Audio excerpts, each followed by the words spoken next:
আমেরিকার বিখ্যাত ইউনিভার্সিটিগুলোর মধ্যে একটা হলো কলম্বিয়া ইউনিভার্সিটি। তো সেই কলম্বিয়া ইউনিভার্সিটিতে একবার একটা গণিত ক্লাস চলছিল, মানে গণিত কোর্সের একটা ক্লাস চলছিল। সেই গণিত ক্লাসে একজন স্টুডেন্ট ঘুমিয়ে পড়েছিল, মানে প্রায় পুরো ক্লাস সে ঘুমিয়েছিল। তো ক্লাসের শেষে যখন টিচার চলে যাচ্ছে, এই সময় সে অন্য স্টুডেন্টদের একটু আওয়াজে বা শোরগোলে চেঁচামেচিতে সে টের পেল, মানে ঘুম ভেঙে গেল। ঘুম ভাঙার পর সরাসরি চোখ খুলে সে যখন সামনের দিকে তাকালো, তখন বোর্ডের মধ্যে দেখতে পেল যে দুইটা গাণিতিক সমস্যা লেখা। সেই দুইটা গাণিতিক সমস্যা টিচার লিখে গেছেন ওখানে আর কি। তো সে ভাবলো যে নিশ্চয়ই ক্লাস শেষ, যেহেতু এই দুইটা গাণিতিক সমস্যা মানে এই দুইটা প্রবলেম বা এই দুইটা প্রশ্ন স্যার অ্যাসাইনমেন্ট হিসাবে দিয়ে গেছেন, যেগুলো পরবর্তী ক্লাসে আমাদেরকে অ্যাসাইনমেন্ট হিসাবে সাবমিট করতে হবে।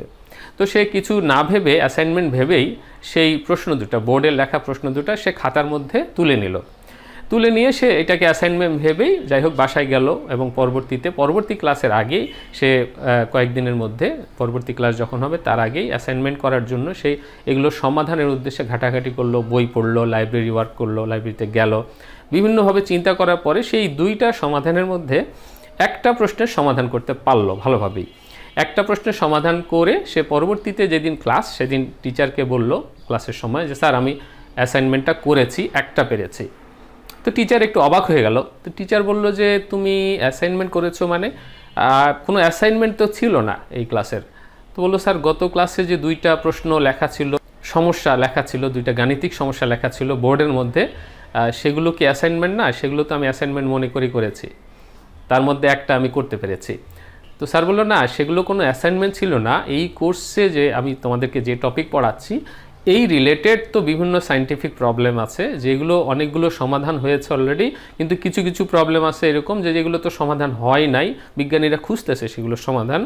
এইরকমই দুইটা প্রশ্ন বা দুইটা সমস্যা আমি লিখে দিয়ে গিয়েছিলাম, যেগুলোর গাণিতিক সমস্যা এখনও কেউ বের করতে পারে নাই। তো এই দুটো আমি লিখে দিয়ে গিয়েছিলাম এই জন্য, জাস্ট চিন্তা করার জন্য। তো যাই হোক টিচারও অবাক হয়ে গেল, বললো দেখি তাহলে তুমি কি করেছো। তো টিচার দেখলো, তারপরে যা হবার তাই হলো। এই জন্যই তো এই গল্পটা তৈরি হলো, তাই না, যে কিছু একটা তো হবেই। তো সেই গাণিতিক সমস্যা, সেই দুইটা গাণিতিক সমস্যার মধ্যে একটা সে সফলভাবে সমাধান করেছে।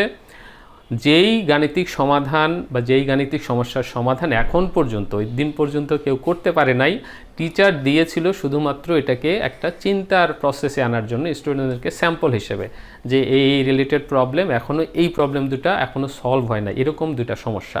কিন্তু একটা পয়েন্ট হলো যে স্টুডেন্ট যেহেতু ঘুমাচ্ছিল ওই সময়, সে এই কথাটা তো জানতো না যে এই প্রবলেম দুটা যেখানে বোর্ডে লেখা, সেই দুটো আসলে এখন পর্যন্ত কেউ সমাধান করতে পারে নাই। তার মানে কলম্বিয়া ইউনিভার্সিটির মতো জায়গায় টিচার যেহেতু এটা লিখে গেছে, তার মানে প্রশ্ন দুটা বা সমস্যা দুটা খুবই কঠিন, এবং এই দুটা সমাধান করা বিরাট বড় ব্যাপার, হয়তোবা সম্ভবই না, সবার দ্বারা খুব জিনিয়াস না হলে সম্ভবই না, অথবা এক প্রকারের অসম্ভব। সুতরাং এই কথাটা সে জানতো না যে এটা একটা কঠিন সমস্যা, বড় সমস্যা। সে স্বাভাবিকভাবে এটা একটা করার মতো, এটা একটা সলভ করার মতো একটা প্রবলেম, এটা একটা অ্যাসাইনমেন্ট টাইপের জিনিস। সুতরাং সে এটাকে সলভ করার চেষ্টা করেছে, মাথায় কোনো বার্ডেন না নিয়েই, মাথায় কোনো নেগেটিভিটি না নিয়েই। এই যে পারবো না, এটা পারা সম্ভব না, এইটা হয়তো পারাই যাবে না, এটা বড় সায়েন্টিস্ট ছাড়া কেউ পারবেই না, অনেক বড় সায়েন্টিস্টও পারে নাই, সুতরাং আমি কিভাবে পারবো, এটা একটা জটিল সমস্যা, এই সব কিছু তার মাথায় ছিল না। সে সামান্য অ্যাসাইনমেন্ট ভেবেই, সমাধানযোগ্য ভেবেই, অনেক নর্মাল ব্যাপার ভেবেই সে এটাতে এফোর্ট দিল, এবং সে শেষ পর্যন্ত একটা সমাধান বের করতে পারলো, যেটা কিনা পরবর্তীতে কলম্বিয়া ইউনিভার্সিটির একটা অ্যাসেট হয়ে যায়, এবং তার নামে এই সমস্যার সমাধানটা প্যাটেন্ট করা হয়, তার নামে এটা লিপিবদ্ধ করা হয়। সুতরাং এই যে নেগেটিভিটি যদি আগেই মাথায় ঢুকতো তার, যে আমি পারবো না, এটা একটা কঠিন সমস্যা, তো সে হয়তো এমনও হতে পারতো যে তার মাইন্ডসেটই থাকতো যে এটা তো সম্ভব না করা।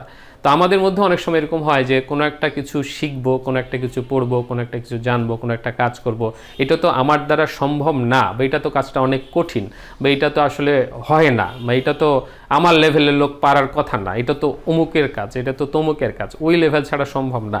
এই সব জিনিস যখন চলে আসে, তখন আসলে নিজের সম্ভাবনাগুলোকে আমরা আসলে খাটো করে দেখি, তখন আর কাজটা এমনিতেই কঠিন হয়ে যায়।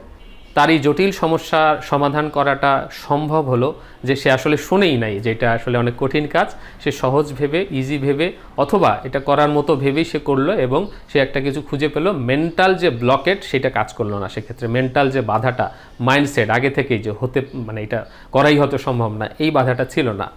আর 2 নম্বর হলো যে কেউ যদি ঘুমায় ক্লাসের মধ্যে, তাকে ঘুমাতে দিন, হয়তোবা ঘুম থেকে উঠে সে অনেক কিছুই সমাধান করে ফেলবে। ধন্যবাদ সবাইকে, ভালো থাকবেন।